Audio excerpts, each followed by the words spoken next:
Hey people, good morning. It's Friday. It's Friday? It's Friday. Oh my gosh. The 26th of February. We're almost at the end of the month. This February is 28 days. So it's not leap year, but it's certainly a short-term month. For some reason, it seems like I've not done this for a long time, but I did post something yesterday, right? My brain waves are being fried as we speak. But anyway, welcome to my Good Morning Malaysia daily chronicle. I don't know how many things I call it, but it's just my daily vlog. And this is me, Viv, all the way from Kuala Lumpur, Malaysia. I'm a branding and marketing specialist and strategist. And I've been doing this since the second lockdown we're facing here in Malaysia. It is the 26th of February 2021. And I think this is our 43rd day of lockdown, and I probably might continue doing this even after the lockdown is lifted, which is supposed to be the 8th of March or the 6th of March or something, but we'll see. So it's been a couple of weeks of self-realization. I think February has been a month of working on myself, to be honest, with a number of every now and then you get some ups and downs, and February is one of those months. And so I've come across this word, equanimity. Have you heard it? So what is it? Well, it means the calmness and composure you create for yourself, especially during difficult times or difficult situations.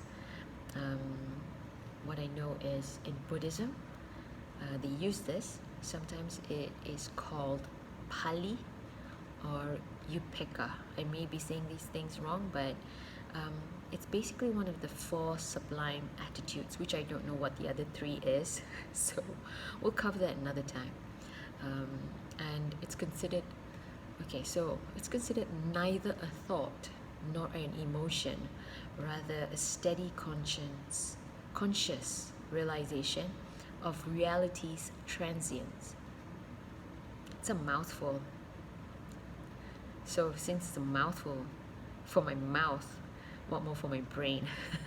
So let's break this down. Neither a thought nor an emotion. So you don't react, rather a steady conscious realization, so you know what's going on, of reality's transience, of what's happening and what changes from day-to-day basis in reality. Okay, that one makes sense. So it's a little bit like what Eckhart Tolle preaches or speaks about, the power of the mind, power just being, which is amazing stuff. And every now and then, I've resonated with it whenever I listen to it, but you forget, right? You're only human, and you allow things to bog you down. Well, in Buddhism, it is the ground for wisdom and freedom, and the protector of compassion and love. Sounds like it. If you can accept things that happen, you forgive with compassion and you continue to love. Well, if I were to follow the Buddhism term, it means more than I can currently achieve. But I'm getting there.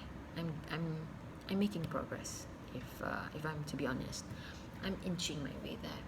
And I think, reflecting on this word and the meaning of it, I've been practicing this off and on throughout my life, throughout the various adversities that I faced, and I just didn't have a word for it.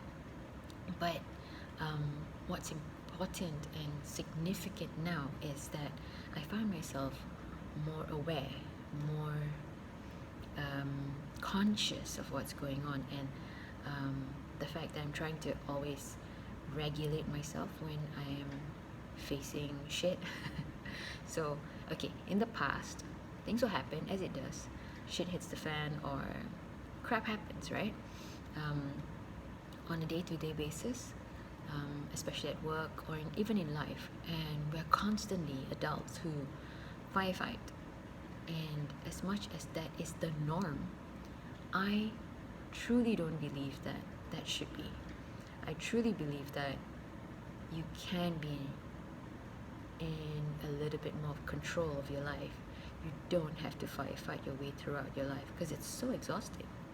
It's not productive. If you're always firefighting, how are you? Firefighting is like the bad word, the bad cousin of go with the flow. People think planning is bad, but what else are you using to guide yourself? You don't have a plan, you're just going with the flow. Okay, fine. Seems very hippie-ish to me. Seems very chilled and peaceful to some. But is it though? If you go with the flow and you don't have enough money for the next day, is it peaceful and chilling? I don't think so. If you're constantly going with the flow, or someone to dictate how your relationship is it going with the flow? To me, that's anxiety driven. If you're going with the flow with your business deals, so you just sit back and wait and not be proactive, I don't know. I don't think that's the way it should be. So to me, those things are going with the flow, and you're constantly firefighting when the flow comes. Even if it is made of water, according to the analogies. But yeah, getting back to what I was talking about is, I find like I'm more aware these days that I know things are bad. I'm aware of it. I'm in the middle of it. I'm present, and I'm trying to regulate myself to not just snap out of it, but find a solution, even if it's not solving the issue. Calm myself down, count to 10, walk away, make a decision and walk away, make a decision and take an action, make a decision and solve it, make a decision and make some repairs. So to me, that's a little bit more of getting towards equanimity. I'm probably not there, but I think these are steps that I'm taking consciously and more frequently towards calming myself down. And I'm not saying that I'll be the crazy person. Probably am behind closed doors, but most people think I'm calm in the face of a storm. I probably am. That's what I project. But behind closed doors, I'm freaking out. Not physically, but emotionally and mentally. I'm trying to firefight, and I don't find that great. So practicing getting towards equanimity is something that is helping me strategize my reactions and make better use of me, because when you're stressed out, when you're firefighting, when you're freaking out, that drains a whole lot of you. But if you find peace and calmness and the ability to take a deep breath, let's look at what we have, and then take action, I think, to me personally, it's a better way of going about life in general. So that's my take. That's what equanimity means to me, and why I like to get there and achieve it and working towards it. That's me, really. That's today. I hope this has helped. I hope this has shed a bit of light, and I hope you stay safe, mask up, keep a physical distance, but stay connected. I'll see you guys tomorrow.